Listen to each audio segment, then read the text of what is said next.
Hello friends, কেমন আছো সবাই? অনেক দিন পর তোমাদের একটু খবর নিতে চলে এলাম। আশা করি তোমরা সবাই খুব খুব খুব ভালো আছো। আজকে সন্ধ্যেবেলা একটু গরম গরম পেঁয়াজি খাবার ইচ্ছা হলো, তাই ভাবলাম তোমাদের সাথে একটু পেঁয়াজি করতে করতে গল্প করে ফেলি।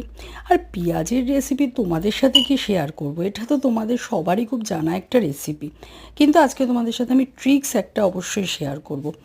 বাড়িতে আজকে ছিল না বেসন, কিন্তু মনটা তো খুব পেঁয়াজি পেঁয়াজি করছে, তাই ভাবলাম একটা ট্রিক্স করি। সেটা হলো ময়দা মিশিয়ে আজকে আমি এটা ভাজবো। এবং সত্যি কথা বলবো, তোমরাও এটা অবশ্যই করে ট্রাই করো, কেননা ময়দা মিশিয়ে কিন্তু টেস্টের কোনো রকম হেরফের হয়নি। অ্যাজ ইট ইজ যেরকম গরম গরম পেঁয়াজি হয় সেটাই হয়েছে। আর ওপর দিয়ে একটু বিট নুন ছিটিয়ে খেতে তো দারুণ দারুণ লাগলো। তাই তোমরা কিন্তু অবশ্যই এটা ট্রাই করো। দেখতেই পাচ্ছ লুকস কি তোমাদের কিছু ডিফারেন্ট লাগলো? আমার তো লাগলো না। তাহলে তোমরাও কিন্তু খেয়ে অবশ্যই করে আমাকে জানিও তোমরা কীরকম খেলে।